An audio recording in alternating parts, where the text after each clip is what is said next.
have a couple announcements about some things going on over the next couple weeks that are going to affect video scheduling. And also, I have some viewer feedback I want to share with you guys, so stay tuned.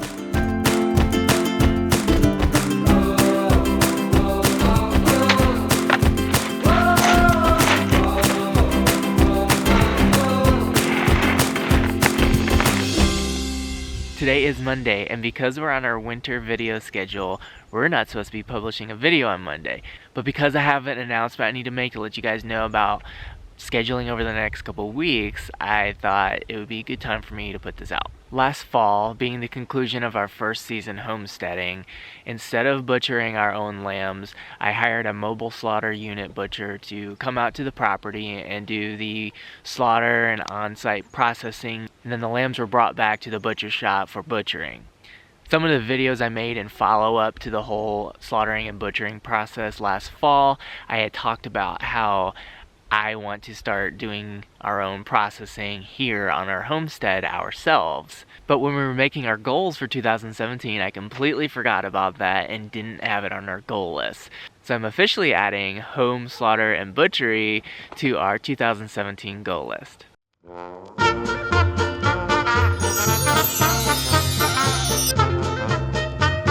I know last week we slaughtered and processed our own cockerel, but as great of a step forward that was for us, I'm not really counting that as mission accomplished. What I'm talking about here is either a lamb or one of the pigs that we're probably going to be getting. But the goal edition is not the announcement. Here is the announcement. In order to better prepare myself to meet that goal, I'm heading over to the Puget Sound region of Washington State this week to take a farmstead meatsmith workshop. I have wanted to take one of these classes for over 3 years now, ever since I learned about the farmstead meatsmith. I'll leave a link in the video here. Check out some of his videos. They are absolutely amazing. Their story is incredible. I'm taking a 3-day workshop on pig butchery. Day 1 is going to be slaughtering and butchering the pig. Day 2 is going to be curing and sausage making, and day 3 I believe is going to be charcuterie making from the pig. I cannot tell you how excited I am to be going to this class. I'm going to be leaving late Wednesday morning or early afternoon, heading over to the Seattle area. The workshop starts Thursday morning and goes through Saturday afternoon, so I probably won't be home till late Saturday night. So here's what I'm going to do for video. On Wednesday, I'm going to publish my full interview with Paul Wheaton. When I hosted his presentation a couple weeks ago, he sat down with me and gave me an interview. I only got to ask him a fraction of the questions I had planned on asking, but the interview went really long and I had to leave to go set up for the event, so it got cut short. But there was some additional footage that I haven't shared yet that I'm going to put in this video. While I'm at the workshop, I'm definitely going to be recording content. Farmstead Meatsmith encourages people to take video, so I will be doing that as much as I can, and I'll be trying to edit and get some of the content out while I'm over there on the road. Announcement number 2 is for the following week. The Grass-Fed Homestead has been invited by Amanda at the Fundamental Home and Tangi the Caver's Wife YouTube channels to participate in their Frugal Family Food collaboration. Amanda and Tangi have been organizing the Frugal Family Food event for quite a while now. Basically what they do is they ask other YouTube channels to do a cooking video that gets featured on their playlist every Friday throughout the year. Each month has a different theme. Our video is supposed to be published Friday, February 24th. Normally we post our cooking videos on Saturday. So next week it's going to be a little bit different. I will have our cooking video instead of Saturday, it'll be on Friday, and then Friday's video will be Saturday. So a little switcheroo there. That's it for the scheduling announcements, and now I'm going to go over some viewer feedback. Over the last couple of weeks, I've gotten comments or questions from viewers that I thought needed more explanation than just what I can write in a response in the comment section below a video. The first comment came from Joyce J. Joyce watched the Paul Wheaton presentation that I had filmed and published a couple weeks ago. In it, Paul talks about wood chips. Paul strongly admonishes folks to avoid using outside sources of wood chips. Here's what he says about it. Wood chips as a mulch is okay. Please don't bring organic matter of any kind on your property. Grow your own organic matter. And it has to do with all of this persistent herbicide stuff. It's everywhere. There is No commercially available compost that does not have persistent herbicides in it. It's everywhere. She told me that she was using conventional gardening practices for a long time, and then she found the Back to Eden and permaculture. She started importing lots of wood chips to use this wonderful Back to Eden method that seems to have worked so well for so many others. And then she watched the Paul Wheaton clip where she learned that wood chips are generally full of persistent herbicides and they're contaminating her garden. Joyce asked, what do I do? Should I just get rid of all my wood chips now? Should I just give up gardening? What am I supposed to do anymore? First of all, Joyce, I completely get your frustration. This is something that I've had to deal with a lot as well. And there's really not a clear, easy answer to this. But what I can tell you is don't get rid of your wood chips. You've already invested a lot of energy in getting them onto your property and putting them into action in your gardening program. I don't think it's going to be a wise use of your time, energy, and resources to remove the wood chips now that they're already there. Is it an absolute guarantee that your wood chips are loaded with persistent herbicides? No. Is it likely that there are some in there? Yes. Is this an ideal, perfect system? No. Is it the best you can do with what you have? Probably. A few years ago, I took an urban permaculture design workshop with a really talented instructor, a really great permaculturist, Nicholas Bertner. I had the opportunity to spend a lot of time talking with Nicholas between some of the sessions, and this topic kind of came up, not exactly with wood chips, but persistent herbicides. At the time, we lived in an HOA regulated subdivision. Everyone around us was using Roundup and ChemLawn, all those different programs to maintain their grass. We had recently started gardening, and the use of all these chemicals was kind of a concern to us. So I asked Nicholas about this very thing. His response really resonated with me, and I think it's appropriate to share in this circumstance. No matter what you're doing at home for food production, if other people's chemicals are washing onto your property, there's overspray, no matter what it is, the end product that you're growing is going to be more nutritious and less harmful to you than what you're going to buy in the grocery store. And that theory can be tested using a Brix test with a simple refractometer. It's a small device. You can hold it in your hand. You can pick one up.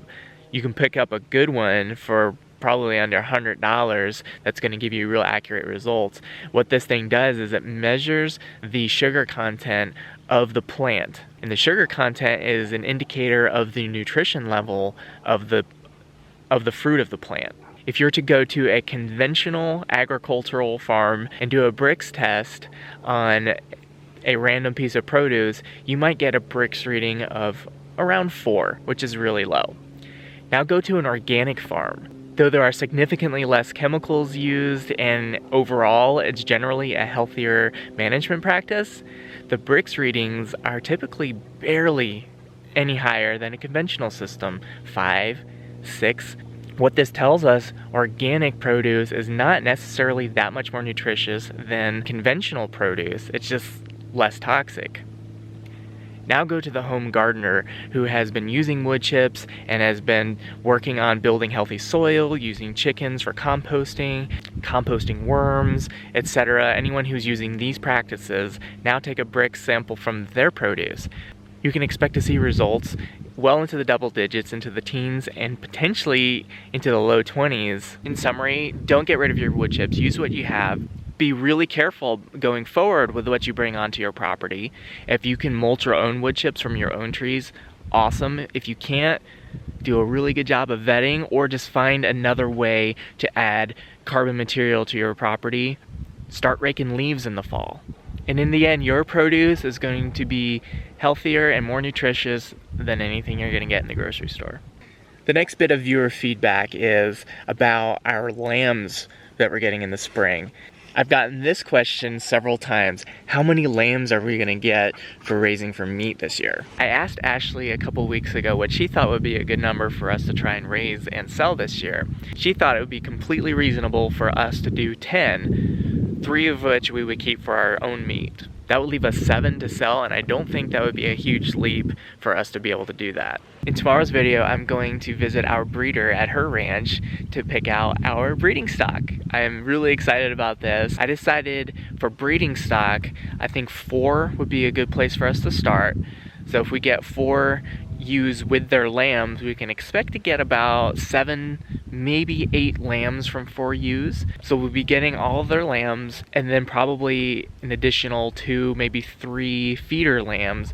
There's a chance one of those lambs is going to be a really nice lamb that we might want to keep to retain for our own breeding stock. So the short answer, we'll call it approximately 10 lambs this year. One of our viewers, Chris Young, noticed this guy right here. He is a copper Moran rooster. Chris wanted to know, since we have a copper Moran rooster, do we plan on breeding him in the future? Yes. When we get to the point where our personal daily egg consumption is being met completely by the flock, any excess from that point, we're gonna start seeing if we can get either a hen to sit on the extras, or we can use an incubator. Either way, we're planning on hatching chicks with both the copper Morans and the Americana. How are you doing today, little buddy? I'm doing good. How are you? I'm doing fine, thank you for asking. Good morning, guys. We're making announcements and feedback. Do you have any feedback or announcements? I don't have any feedback or announcements. I have no announcements because I didn't thought of any, because I didn't know we had a video like this today. I just sprung that on you, didn't I?